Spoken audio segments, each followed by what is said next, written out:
although there is nothing out there at the moment, you may also have nothing in drugs. Gene therapy was also discussed this morning, and even that can be used potentially for glaucoma therapy. So I'm going to talk about how you can use nanotechnology in delivering the molecules to the eye.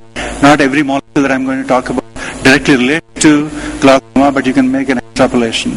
Talk about how you can apply nanotechnology for diagnostic purposes within the eye. And broadly speaking, these are the advantages that you will come across with respect to nanoparticles. Enhanced cell and tissue uptake. Of course, it helps drugs that are poorly permeable. Those that are poorly permeable will benefit the most with this particular feature.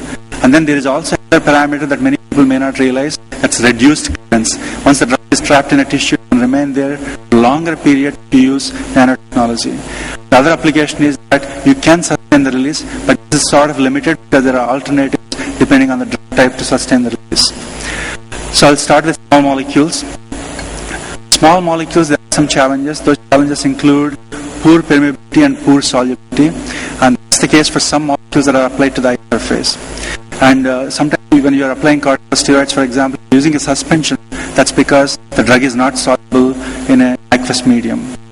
And if you can increase the solubility of the drug, you will have better driving force to cross the barriers and for better flux across the membranes. And that means you have better concentration of target tissue for more efficacy. And this may be particularly useful for antibacterials, which need to be present at high concentrations to kill the pathogens. And sometimes the molecules are poorly permeable because they are relatively hydrophilic. They cannot cross the barrier very easily.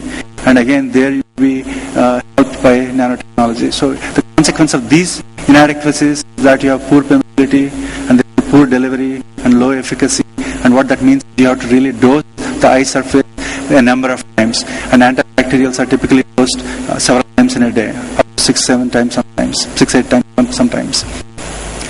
So with nanotechnology, we potentially have enhanced cell entry for some of these molecules, enhanced resistance or reduced clearance within the eye tissues, and enhanced solubility. One more thing that you need to realize is eye drop is applied at a volume of 50 microliters or 30 microliters. All the drug that you need to deliver has to be accommodated within the small volume. That means the drug has to really have a high solubility, and often it becomes a rate-limiting step in developing a therapeutic agent for topical applications.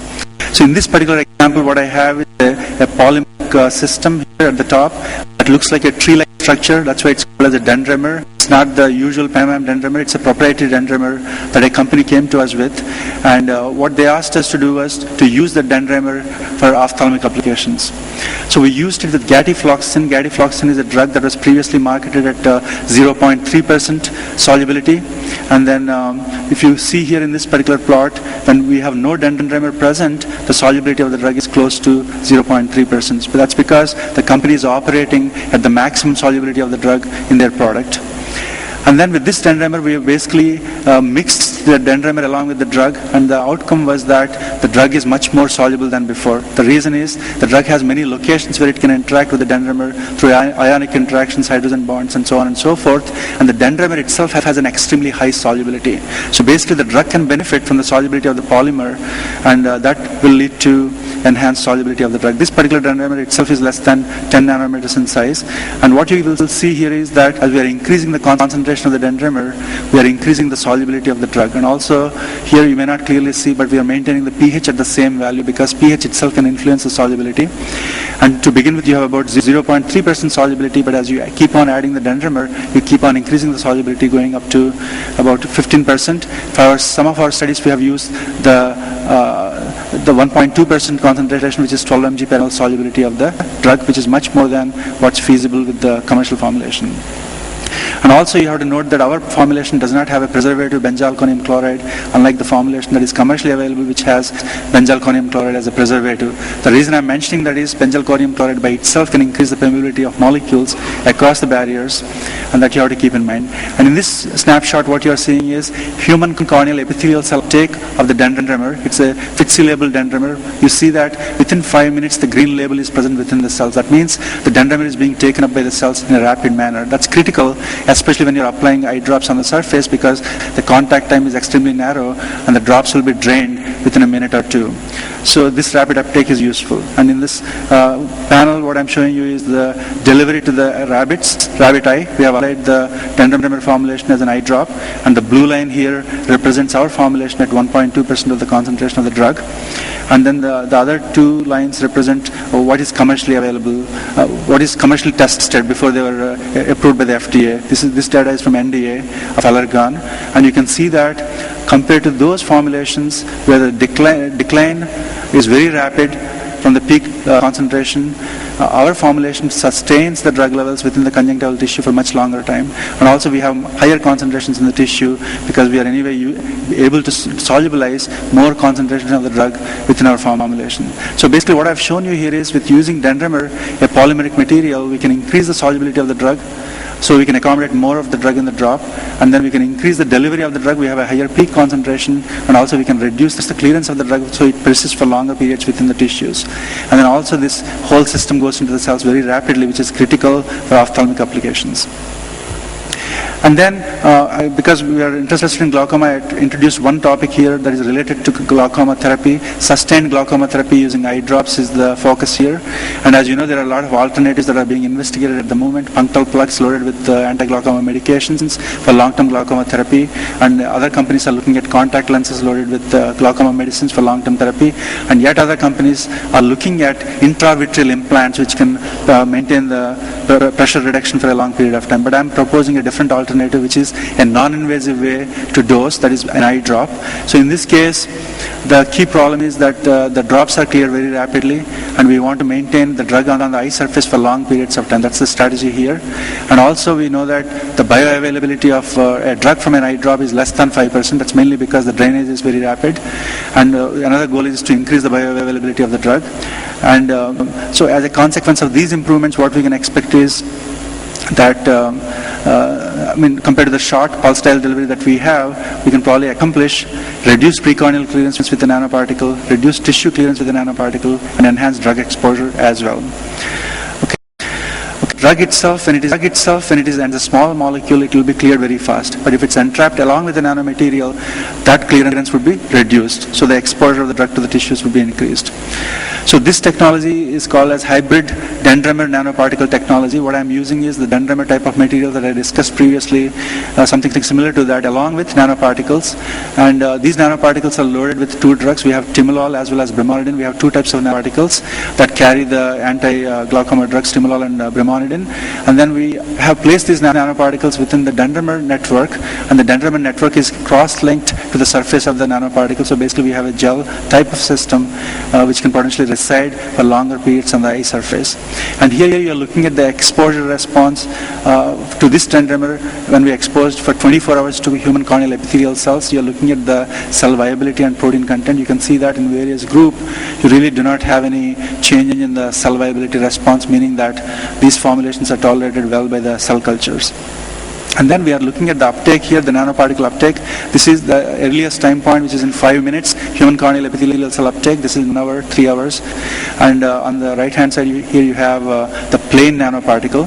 And in the green you have the hybrid Dendromer nanoparticle. What you can clearly see is that the uptake is way higher with the hybrid Dendromer nanoparticle formulation compared to the plain nanoparticle formulation, that too within 5 minutes, which is desirable when you're applying topically. And also this percent uptake is also very high. It's about 25% uptake in the tissues in a short span. So that means we can increase the bioavailability of the drug with this particular formulation. And here you are looking at the drug levels in the eye tissues at the end of 1 week. We have given a single dose to the animals, and we are looking at the drug concentrations in the eye tissues at the end of 1 week. And again, this is a combination formulation where you have timolol and brimonidine together, because there is a combination formulation for these two molecules in the market, and we wanted to mimic that in a nanosystem, but with a single drop for 1 week application. So what you can see is at the end of 1 week you still have very detectable drug levels, and that too higher drug levels compared to the plain drug formulation here. And also we have compared with nanoparticles, even compared to that group, these levels are much higher in the green. So basically the hybrid Dendromer nanoparticle can maintain higher drug levels in the tissues like aqueous humor up to a week. And here you're looking at the glaucoma response.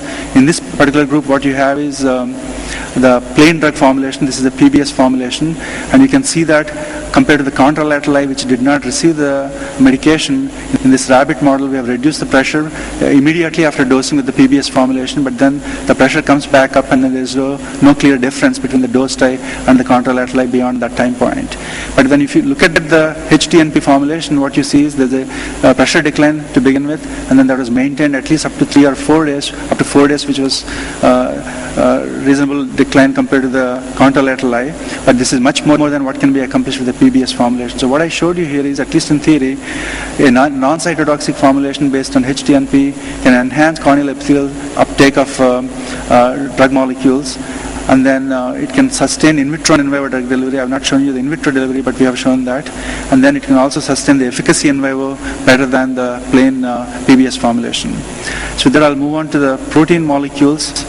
And again, the problem with sustained release of proteins, that is the problem that we currently have, because Avastin and molecules like that which inhibit VEGF are injected once every month, but the goal, ideally, we should be injecting every few months, like 3 or 4 months at least. That would be beneficial to the patients. But why can't we generate slow release systems for proteins? There are some instability reasons. One is physical instability. The proteins can aggregate. Also, chemical instability can be present where the protein is being degraded, either in the formulation or within the body. And what is the consequence of these instabilities? You'll have aggregation of the proteins.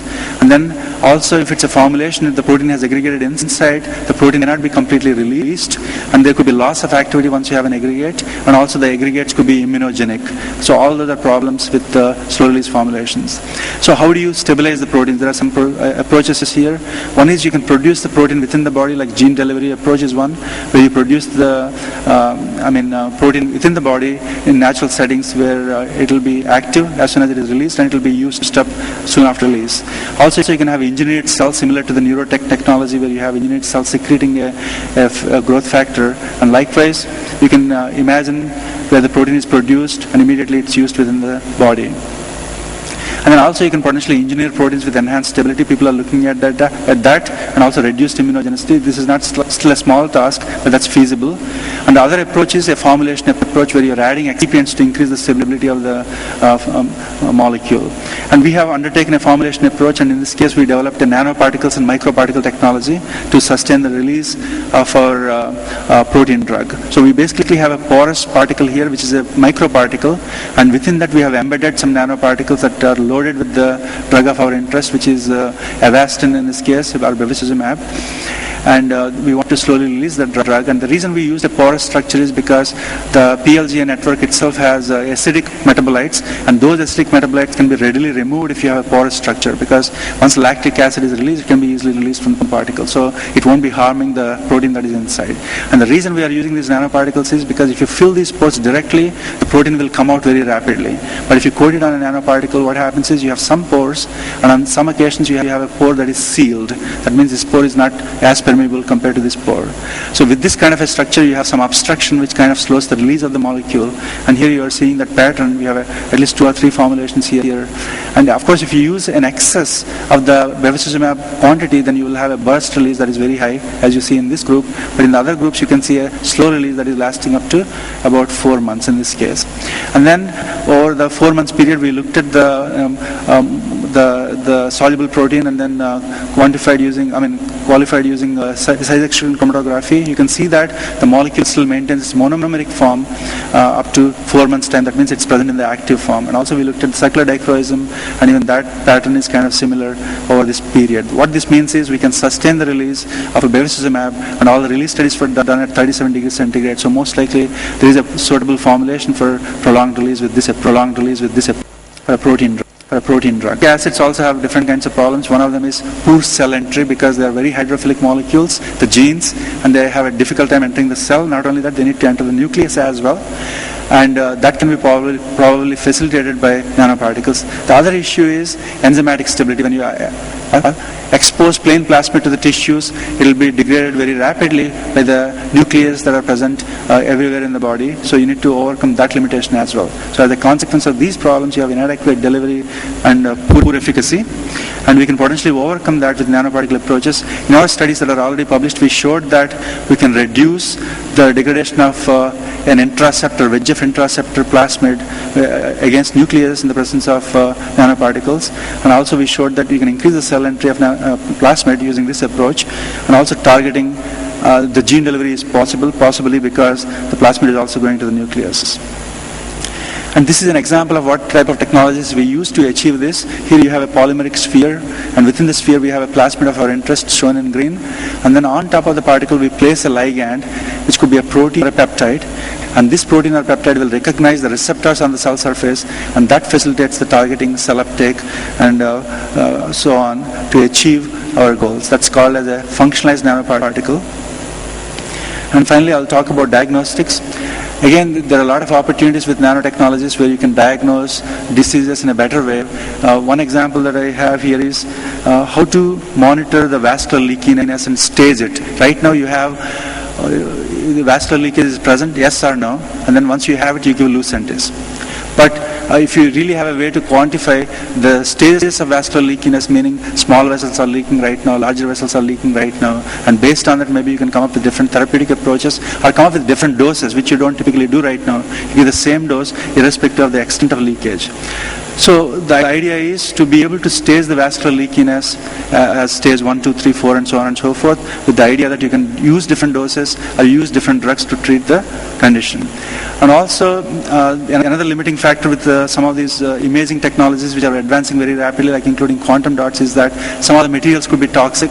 But then if you want to overcome the toxicity, maybe you have to coat the material or the particle with a benign element like a polymer and then use it. Even there nanotechnology can be helpful in reducing toxicity. So with respect to diagnostics that I'm going to talk about, you can overcome the toxicity by coating the surface with safe materials, and also you can engineer the particles of different sizes potentially to apply for staging the vascular leakiness into different stages. So this is the idea here. In this case you have formulations which contains particles of different sizes. You have the smallest particles here, and then you have somewhat larger particles here containing a different colored dye, and another particle here with a red dye, and a much larger particle with a different dye. So in other words, we have a mixture of particles carrying different dyes. They're all of different sizes, and we call this technique as polychromatic angiography. So where you get multiple signals read out as a consequence. And the idea is that when this disease is at an early stage, only the smallest of particles will escape. At a later stage, the small particles as well as the next level particle will escape. At a much later stage, you'll have more particles emerging. So based on that, you can probably come up with the different stages of the disease and also the therapeutic approaches. And once we proposed this and went beyond, what we realized suddenly was that there are no cameras that can detect more than one signal at a time. So right now the company is looking into making a camera which can detect more than one signal at a time. So essentially this is my vision for the future of nanotechnology and nanoparticle applications. You can have topical, sticky, rapid uptake nanoparticles. You can have targeted nanoparticles applied within the bloodstream to target neovascular lesions. You can have slow release systems that are placed within the vitreous. You can have slow release systems that are placed in the periocular space, which we investigated extensively. And also you can potentially have even more fancy nanoparticles, including those that are responsive to sound, light, and electricity and so on and so forth. So all those are feasible, and finally you can also make nanofabricated devices, films and implants using NEMS and MEMS type of technologies. I've shown you these topically applied nanoparticles. One is a plain dendrimer, the other one is a dendrimer nanoparticle hybrid formulation for sustained release as well as enhanced delivery. And I also showed you these porous particles for sustained delivery of protein drugs within the vitreous. And then I talked about diagnostic applications which can be administered intravenously to stage the disease. And I also talked about functionalized nanoparticles which can potentially be given intravenously to target the neovasculature for gene delivery within the neovasculature. So I'll stop there and thank you.